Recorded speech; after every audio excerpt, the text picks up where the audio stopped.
What's going on, guys? And on today's video, I'm going to drive around and show you just how many projects we've actually got going on. Some of them run, some of them don't.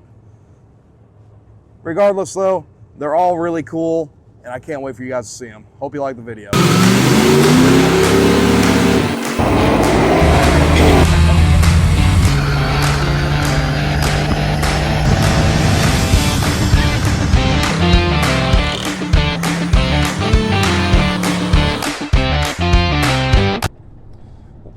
Welcome to Small Town Garage, and like I said in the intro, I'm going to take you guys around and show you all our projects we got going on. And I think we're going to start with the shop. Let's go see what I got there. So this next one I'm about to show you is pretty special to me. And if there's any background noise, you're going to have to forgive me. We're right on Main Street here. This is my 1969 Ford Ranchero that I got when I was 14.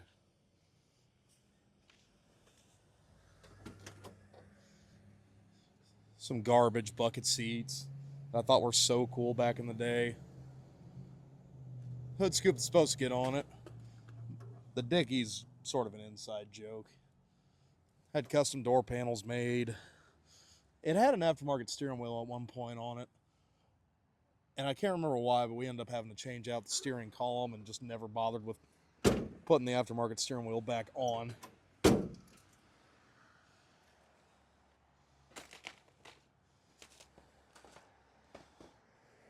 Let's just say it was a very unique vehicle in the high school parking lot. Oh, man. I think I've gone through 3 engines in this thing. I still think it has the original transmission in it. Giant 31 or 32-inch all-terrains on the back because I did too many burnouts and couldn't afford to get anything else, so I got those off Marketplace or something at the time. These actually go on my dad's fastback, but I told him, I was like, you're not using these right now. I need them. And they got bolted on the front, and I fell in love with the look. Eventually, I might repaint the front end to match the orange or red. But for right now, I'm just glad to see a front clip on it, because this is probably the 4th set of fenders. And God, I have no idea how many hoods, because these things are so hard to find. They don't remake them. You have to find them. When we were first redoing this thing back in high school, my dad had a 58 Chevy, and this was up on our scissor lift in the front of the shop. And the 58 Chevy was behind it with the hood up. And Dad was working on it. And Dad had one of his buddies just be like, hop in, fire it up, let's see how it sounds. Well, he just sits down in the car, doesn't notice it's a 3 on the tree, and just, that car fired right up and pushed this thing straight into a wall. Completely destroyed the front fenders and the hood. Dented the tailgate, but I had that fixed that day. Oh, man. Right now, it's got a pretty healthy 302 in it. Aluminum radiator, because I do that on everything. You'll notice 2 coils, because me and Eli from 3 Gears Garage just spent so much time trying to figure out, like, why won't this damn thing fire? Well, we had one wrong wire going to the coil. Just disconnected it, fired right up. Demon carb. It's a healthy little motor.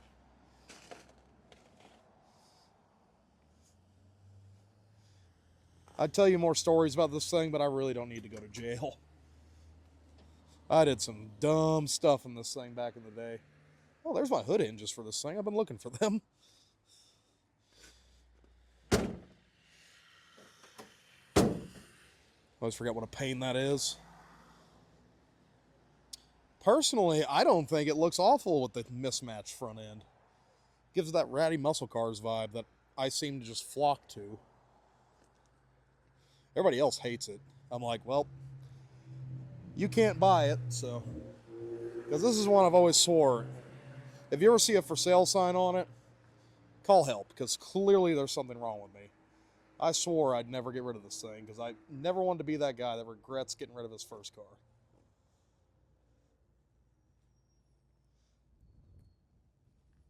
I love the hood scoop on this thing. I've always had mixed feelings about them, but it was already on the hood, so I'm not going to mess with it.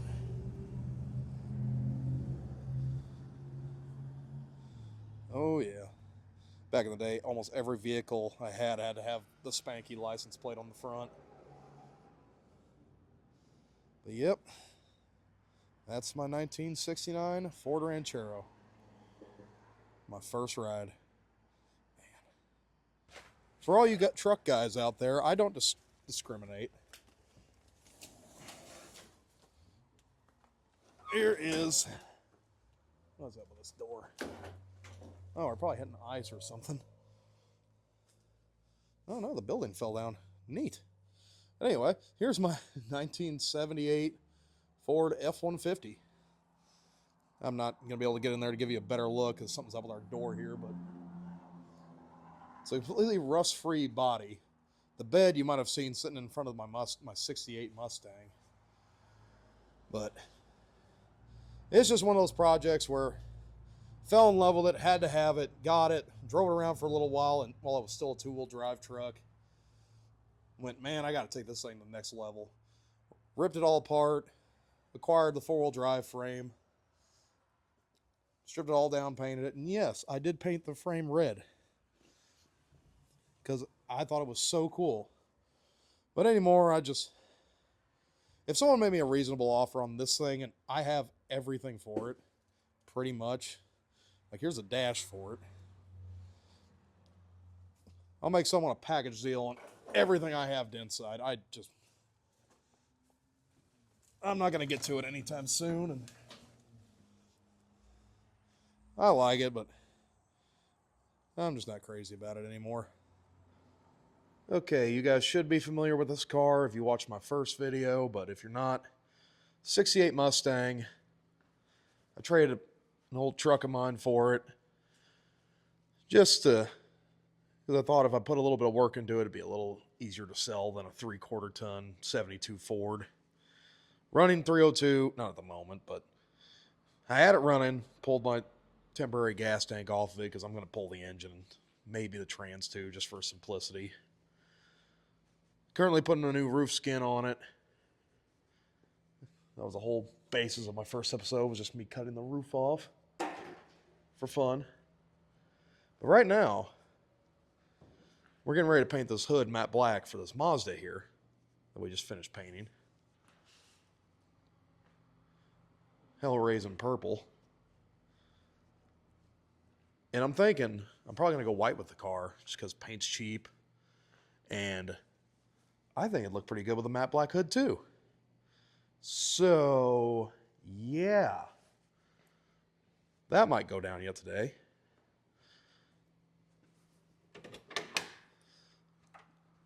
For a car that's sat in the field for 14 years, besides the roof, did you see the door shut?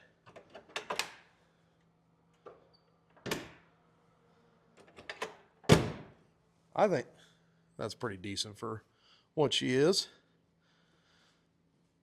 I've got some 14-inch keystones sitting in the next bay for it. I think it'll turn out all right. Be a pretty interesting looking car. Guess I ought to talk about this thing a little bit since it's going to be semi-important later on. So, not a single panel on this thing matters. Not a single one to me. I do not care. I traded, I had a 75 Ford Pinto over the summer. And some kid about an hour away from me had to have it. So I offered him it for this Mercury, and he jumped on it. I wasn't complaining. It's kind of a turd. Pretty sure it needs the transmission rebuilt. Let's see if it'll fire up. I ain't touched it a second. Yeah, someone stole the cats out of it, but I have not fired this thing up in weeks, and that just kind of impressed me that this thing just fired right up like that. Usually I have to mess with the battery. Let's shut it back off. But no, we'll get more into this thing later. So this is past Hank and Eli. We actually just got done working on the Blazer in there from last video. And we're here to update you on another one of the projects we got going on. Here, why don't you go ahead and tell us about this thing? I got a remember what year. I want to say it's 2000 GMC 1500 two-wheel drive 5.3 4L60E. My grandpa bought it brand new, and the following year he passed away. So my dad got it. My dad basically inherited a brand new truck at the time in 2001, and my dad drove it. It's got 250,000 miles on it, and I don't know, just got tired of it. Parked it one day. He went and bought a Dodge Challenger, drove it. It got totaled, and he went and bought a Dodge Ram 1500 with a Hemi. So it's got passed on to me. Now, the reason you're going to see so much on my channel about this is because how much work I'm going to have to do to it.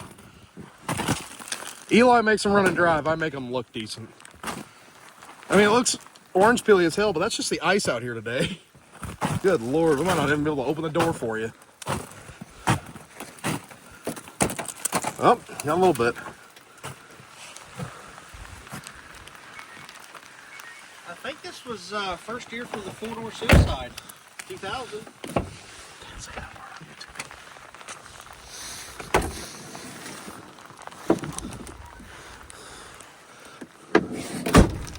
I want to see ice just fall off of it.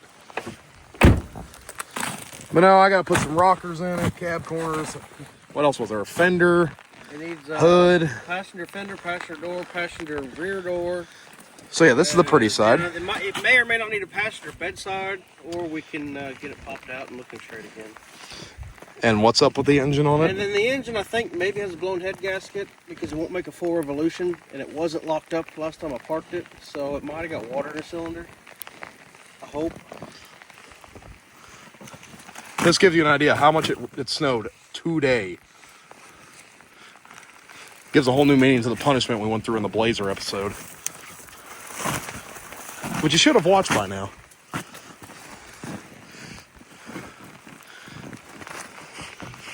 This is gonna be ooh, got a little waspy nest. Evict those now.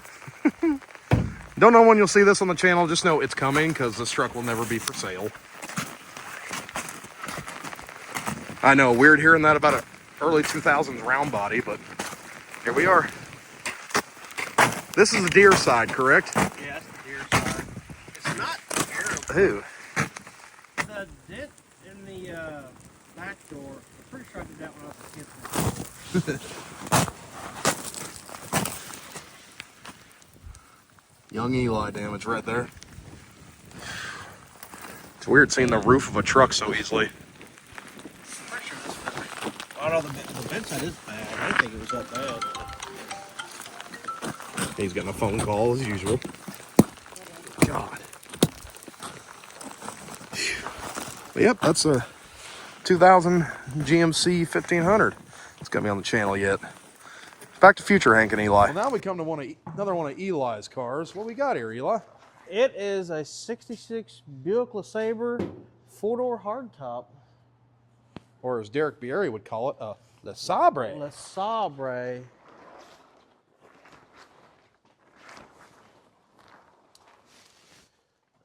So weird to think you bought this car 2 years ago. Yeah, I sure did. We worked our asses on it off for like 2 months and then haven't had to mess with it again. I had to buy an entirely separate car for the brake drums because brake drums are no longer made for these. I found out the hard way because I ordered like 6 sets of brake drums and none of them fit. I know you spent a pretty penny, probably more than I spent on my car. Same with the windshield wipers. These are what they call opposing wiper blades. Cadillac and Buick only, basically. Impossible to find the right-hand side passenger one. Unless you shop for a 1966 Ford Thunderbird right before you have to leave on trip. Yes. So the story on this was, it was bought brand new in Portland, Indiana, I want to think. I found it in a barn in Portland, Indiana. Allegedly, it never left the town it was bought in. A woman bought it.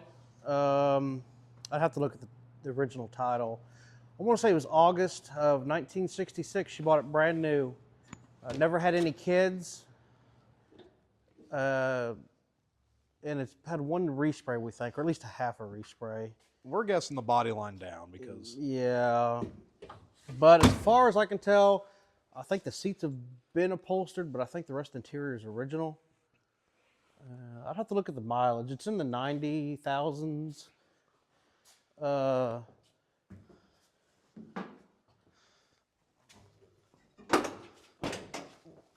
It is a 340 Buick 2-barrel. Now, But Buick did the weird thing where they would tell you not by the cubic inches, but by the torque rating. Wasn't so it? yeah, the 340 stood for 340 foot-pound of torque, not horsepower. So this is a 340-2 is what they called it. But we had this car out getting ice cream one Sunday, and we ran into another Buick enthusiast who had a 344 or 340-4, which is the 4-barrel. No one aftermarket makes a 4-barrel intake for this car.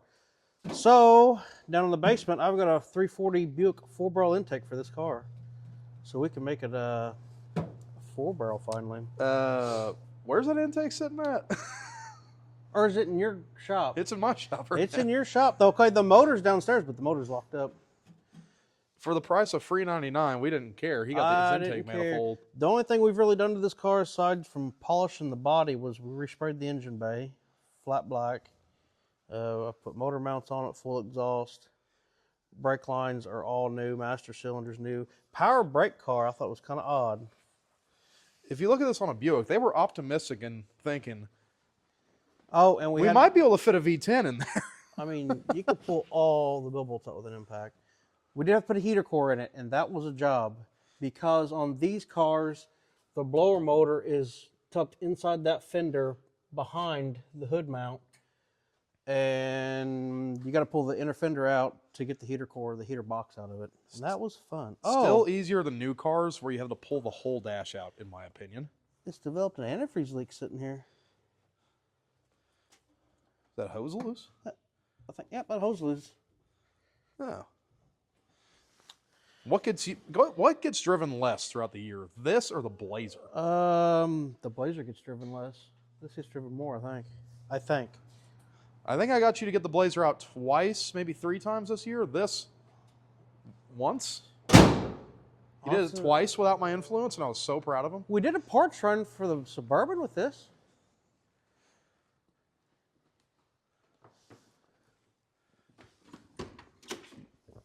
Just your stereotypical little old lady Buick, where she took care of the damn thing. Yeah, I mean, in the glove box was a stack of receipts, mainly batteries. It's got 98,925 miles. I think when I found it, it had 96,000. Because after we got it running and driving and safe again, why not send it on a 2,000-mile road trip with Power Tour? Yeah, that was a smarter decision for one of us more than the other. She was like a sewing machine. I think I only used a quart of oil the whole time. I went through a whole engine. A whole engine. Well, more than one hole if I put it for being But literal. yeah, I mean, look. Oh, there's a sticker on the back glass from it too. Well, what sucks is he should have got in the long haul gang, but we joined a little late. Yeah. Because he did the whole thing. She did the whole thing and then some. But he still wore out from that. Yeah. Just about. But I think what we're wanting to do next on this thing, between a little bit of metal work on the rear end, either that or we're going to lace the roof white. That has been Because talked about since this day car- one. It's stylish because of the hardtop. That's what makes this car interesting, but it's so boring. It's just plain. I've always digged the unmolested vibe about it.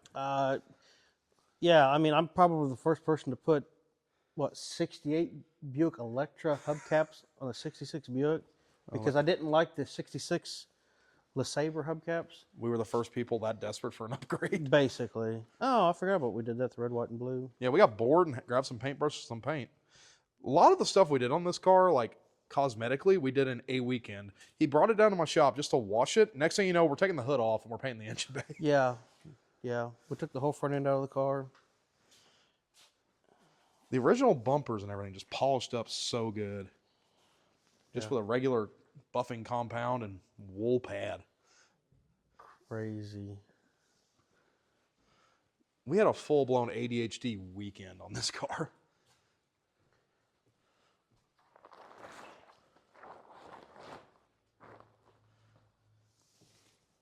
So Eli, for sale or not for sale?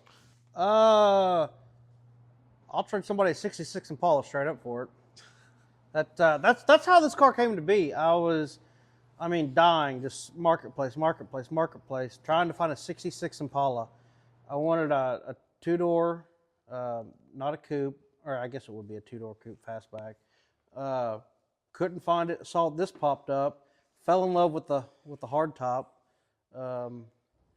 Went and looked at it and brought it home.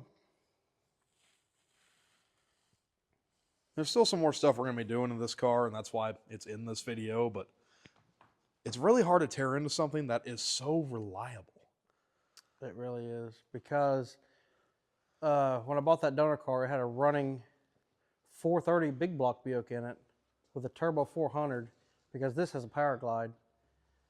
And it's hard to bring myself to pull a running driving drivetrain out of this car, the original drivetrain, to put a big block in it.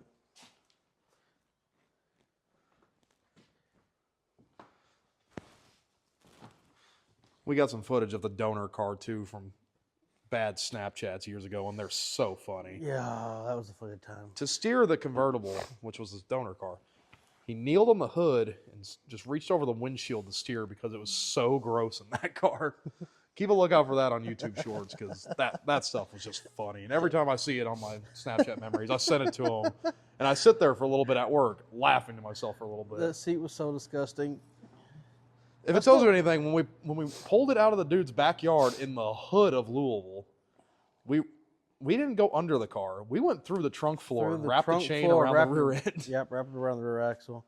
If anybody needs that car, I've still got it and have the title for it. It's not a lot of it left. It's just a pure parts car. If you need trim or a hood or something, Or a title. Or a title, that's about the only thing good on the car. Right. There's nothing really left of it. Literally, he had to work. He has to work all the time. So what was it?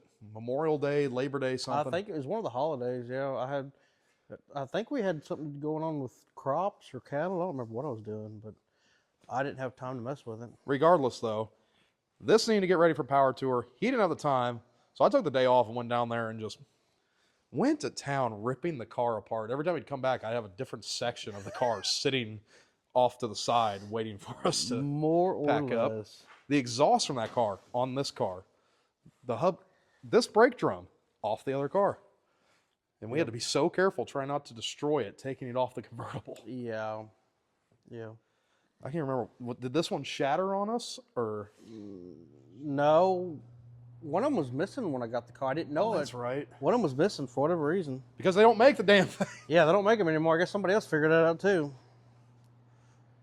And for some reason, the only part they wanted to rob off this car was a drum. Yeah. And you don't believe them? Yeah, I don't know why. There's the tramp stamp. Certified. When we get to my blue car, we'll get to why it was way more of a success for this one than it was for me. But yeah, 66 LeSabre. Coming soon. Next, we're going to go check out what I've got at my dad's farm. All right, now you join me out here at my old man's farm, where the only thing we grow around here is muscle. Right here, we got my old man's 65 Ford Falcon, two-door sedan. In my mind, a really underrated styling of Falcon. I've always thought these cars were real slick. Almost had one for my first car, but that ended up not happening. This one's a bit of a project. I don't even know what someone's game plan was off this thing.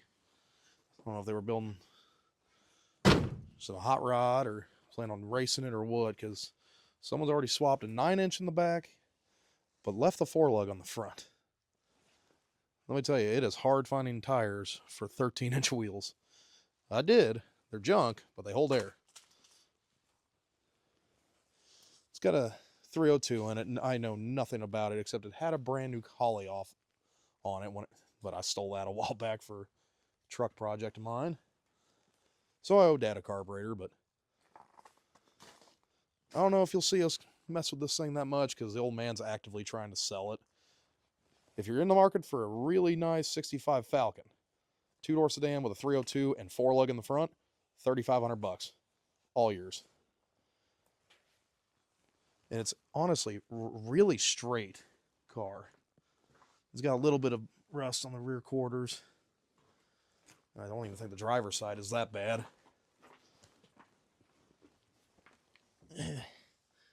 It's about the same. Yeah, just look down the car, is just straight as an arrow. I don't think anyone's even taken the doors off this car before. Almost looks like a Galaxy from the back with those turbine style tail lights. Always love the styling of these cars. And they're basically just mini Mustangs. The Mustang was built on the Falcon platform. Really cool car. Would love to do something with it, but if the old man sells it, he sells it. I ain't gonna be heartbroken over it. On to the next. Had to walk a whole 3 feet for the next one. I honestly haven't even seen this car in a few months. Ooh, is she dirty. 88 Ford Thunderbird, 5-liter automatic. Nothing real special. The story on this car is me and Eli from Three Gears Garage were bored out of our minds one weekend, got on Marketplace, and I forgot I had already messaged this guy. He had it on Marketplace for like $1,200. I messaged him. I was like, I'll give you $800. Next thing you know, me and Eli are on our way to 3 hours away to Nashville to go buy this Jewel for $800. It needed an exhaust and had a tranny leak. We already fixed that. We fixed most of it. This thing's really got a fresh paint job on it. It's just been sitting in this damn barn for so long. It's disgusting. You'll probably see a video of me and Eli getting back on this thing eventually. Because we've got everything from the lights, and it just needs put back together. And a little more paint work and black and everything. Polish it all back out. I'll throw a picture of it in right about here, right after I painted it, because this thing is a really slick car. This is something that we always thought was pretty cool. Ford was thinking, for the long-legged man in the world, got an extendable thigh rest. How nice is that? Other than that, there's not really that much interesting about this car. We've honestly, unless it comes up, me and Eli kind of forget we have it. Neither one of us are in love with it. But who knows? Might make for some good content in the future. On to the next. Wow. I might have a problem. That's my girlfriend's Jeep, but it needs a battery. It needs a battery and O2 sensor. And it could be her daily driver again. We just don't care. But this car, you might recognize from the intro. 1966 Ford Mustang. Shocker, I know. I got a thing for him. What do you want? So this car is a funny story, actually.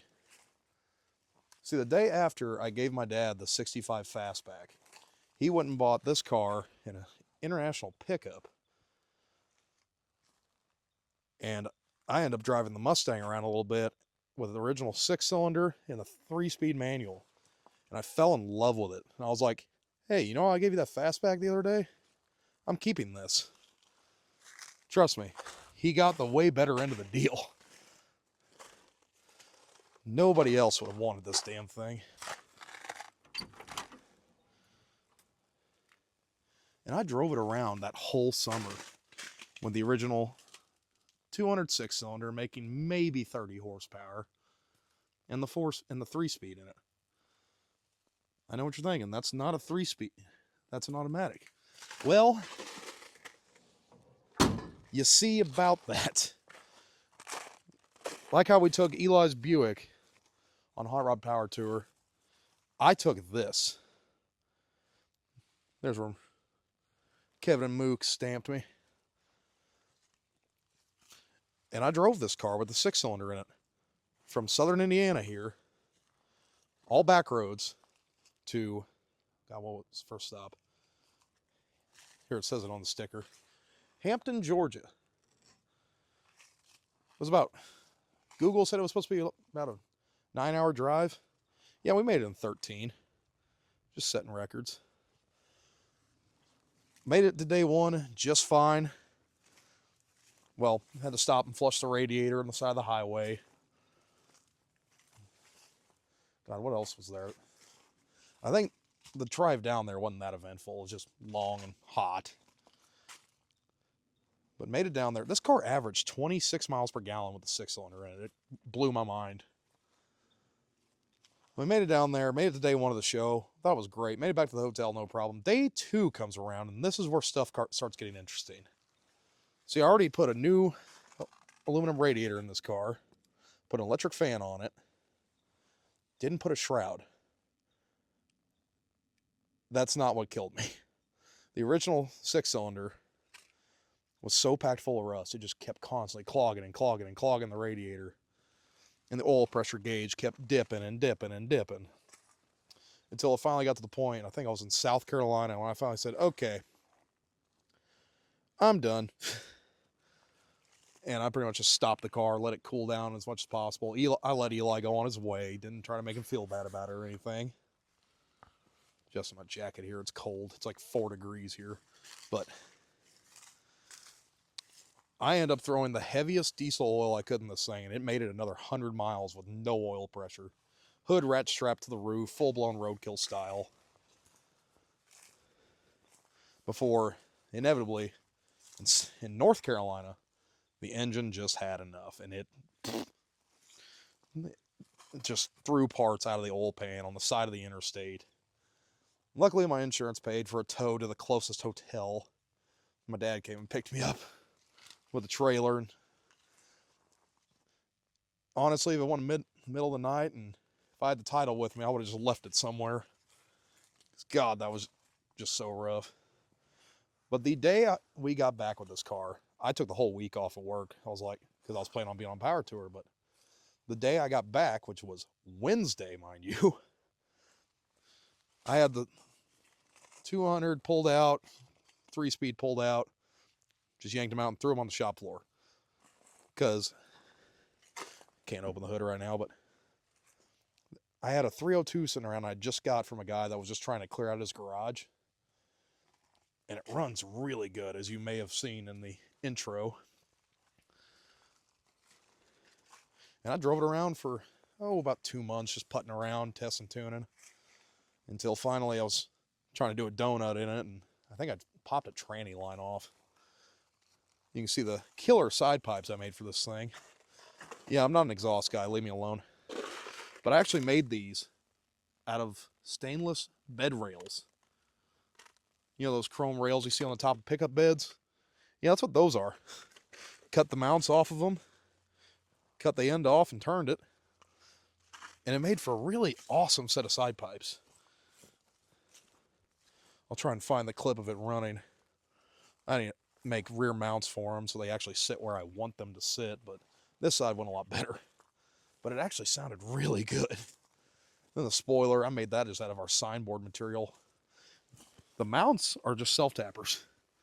And that is a section of a quarter panel from a 66 Mustang parts car that actually helped bring this car back to life, so it lives on.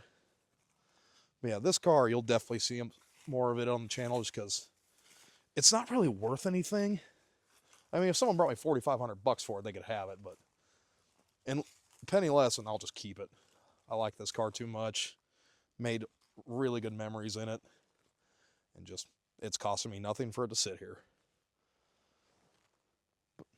But that's the blue 66 for you. I made sure to get as much evidence as possible that it tried to do Power Tour. The coolest thing about it, though, was on Power Tour, everyone's so nice. The clear coat, my rattle can clear coat's fading, though, but every single person we encountered, I had them sign the trunk. Whereas even the tow truck driver, I put him down as my hero. See, we got Mook there.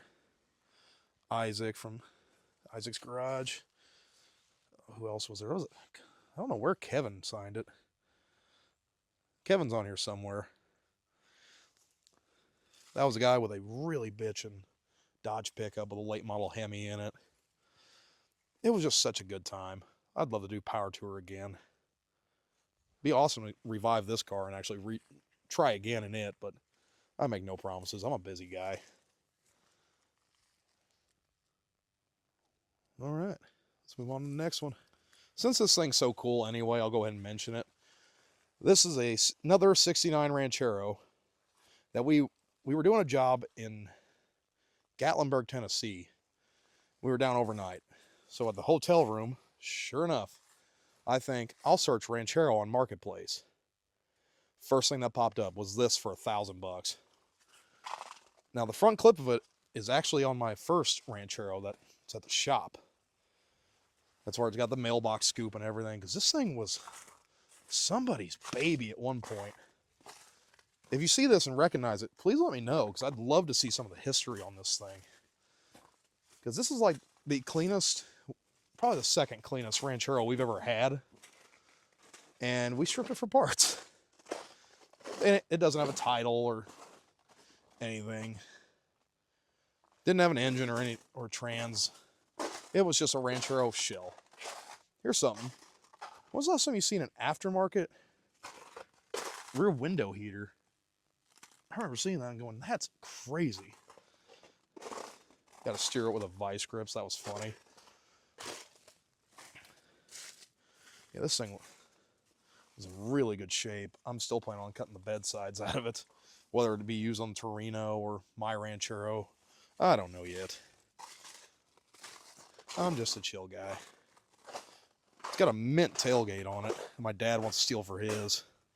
It's got a little boo-boo right here, but that's not that crazy. I'm going to close that back up because I just remembered, for some reason, there are a bunch of hypodermic needles sitting at the bottom of this bed. I guess it was owned by a diabetic or something, but yeah, there's the Rock and Roll Express 69 Ranchero. Getting chopped up for parts. Such a cool truck, though. So this one's going to sound a little weird, but because you're going to look at it and be like, really? But this is a car I looked for a long time. I seen one like it in a movie, and I fell in love with it, even though I already had something pretty close to it. But there is my 1969 Ford Torino. And this car is actually a pretty wicked car. Just by the VIN number, it is a 428 Cobra Jet 4-speed car that just got left to die somewhere. I traded an engine for it here about, earlier this year.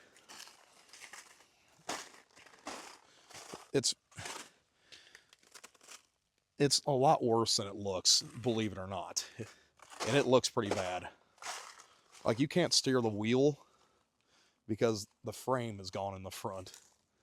That is worse than the 68 Mustang. But I seen that roof line is just otherworldly to me. I love it so much. And this car is actually, we're going to cut all this out. And we're going to plop this car down on that 2000 Mercury.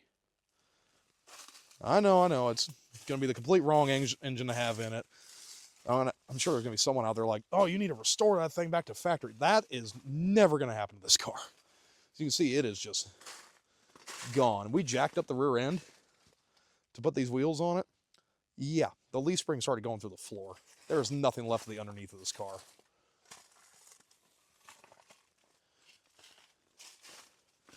But I love it so much. I might try and half-ass fix the body on it, and just good enough for a matte black paint job. And because what I want to call this thing is the Murdered Reno. I just thought that'd be so cool. You can see there's not a lot left usable on this car. Most people would just call this a parts car, and that's just for the trim and the glass. And maybe the grill, even though it's just a base grill in it now. That is, this car, a lot better, is my dream car. I can't wait to show you guys what we do with her.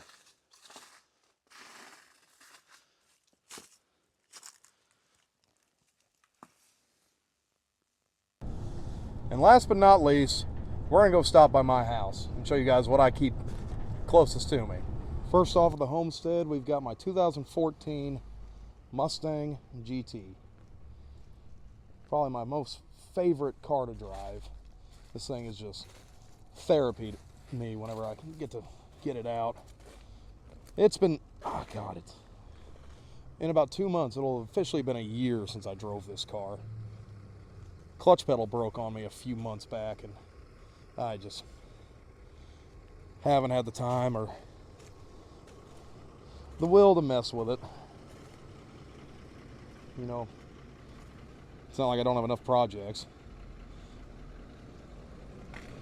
Let's see if I can get this no off here. Nope, it doesn't want any of it. Now, it had these garbage racing seats in it when I got it.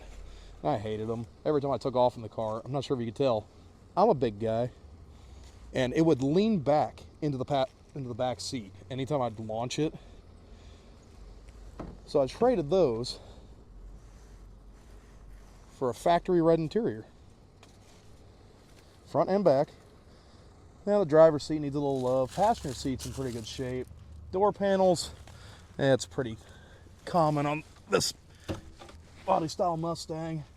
I plan on getting some new ones eventually. Got the big screen radio, shifter, it's got a short throw in it, and a Carvin exhaust, which I'm about to show you because nothing I have competes with this car when it comes to sound. I'm gonna get the hood popped and jumper cables hooked up, and then we're gonna see if this turtle'll start. Oh, she's got power.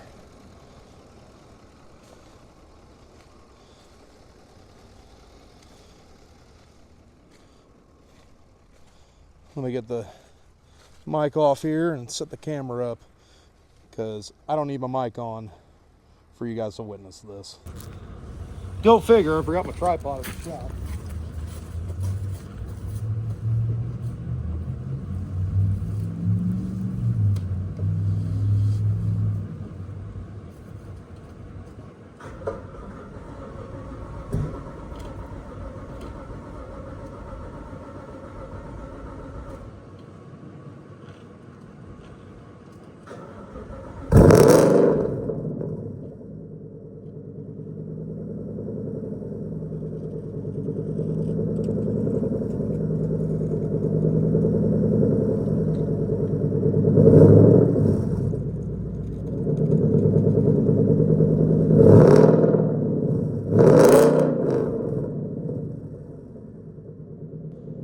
Honestly, that's about what I expected.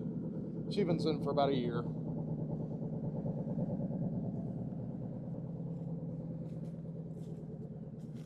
She needs a little body work yet. Some metal fell on it at my parents' house.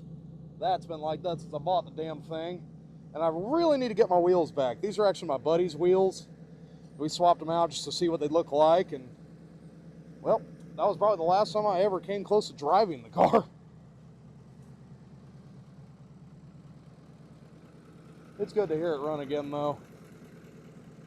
You'll see this car on the channel for fixing it and customizing it, because like I said, I want to repaint it, but I want to do something a little less basic. We'll see about that.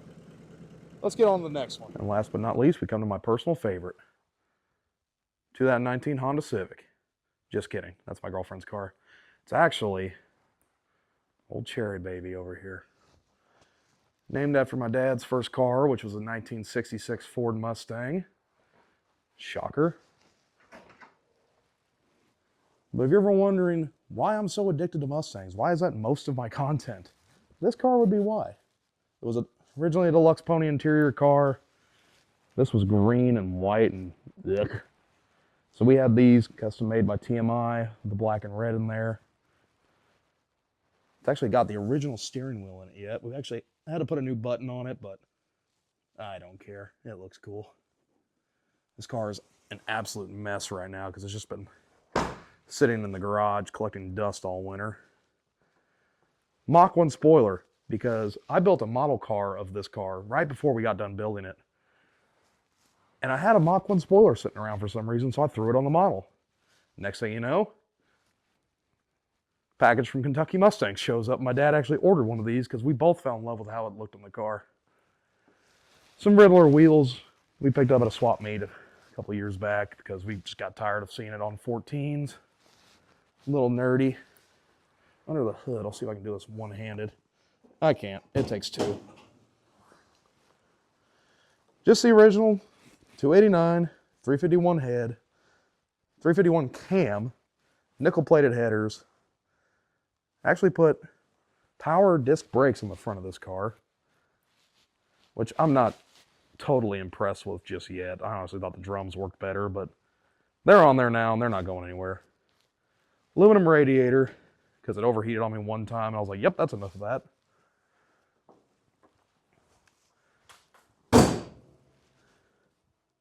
I could hop in it right now, and after a couple minutes, it'd probably fire right up, but I just don't feel like putting it through that. I'm not going to tease her. I ain't going to take her for a drive today.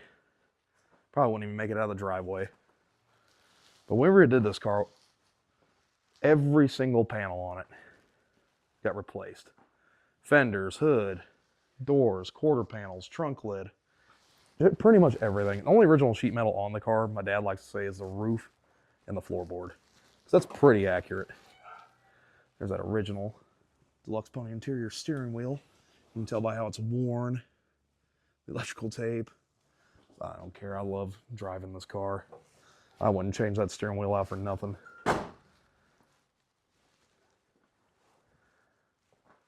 It's so hard to remember building this car because we started it when I was in 4th grade.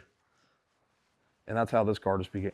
And over time, this thing just became just such a big part of my life because it was like always been my most prized possession, even when it wasn't even done yet. Put the GT trumpets on the back because they're cool. No other reason, just they're cool. And on an old car like this, what other reason do you need? As you can see, it's absolutely disgusting in here. It's usually got the car cover sitting on it, but I pulled it off to do this video. And now I don't know if I want to put it back on because it's so dusty.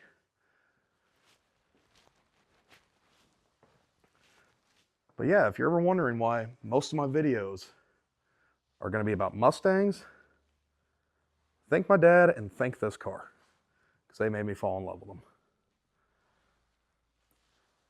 For sale, never. This car will never see a for sale sign. If my kids don't love it, I'm being buried in it. Don't care. This car means the world to me. She ain't ever going nowhere. I've told my girlfriend, I don't know how serious she thinks I am about this, but it's dead serious. I told my girlfriend that I'd sell the house before I got rid of this car. Damn bug on there. I don't care for the finish the spoiler's in, because if you touch it, just from bumping into it, whatever finish this is, it absorbs the oil off your hands and it's just a mess. It takes about 5 times washing the damn thing to get that out of there. Some kicker speakers. These little trays back here, so easy to make. Now, why will you be seeing this car on the channel? Well, it's honestly probably not going to change that much. There's just always stuff I've always wanted to do to it. Per usual projects, cars. I think it could be a little faster, a little louder, and quite a bit lower. It's always set really high for my liking. How sick those wheels look on there. I can't remember what's on. I think it's got some big old Flowmasters on it. It's a really quiet car, which I don't mind if I'm sitting in the car. But I like to be a public nuisance. Who knows, it might get cutouts for all I know. But yeah, that's my number one, will never be for sale, worth more to me than money car. Cherry Baby. 1966 Ford Mustang.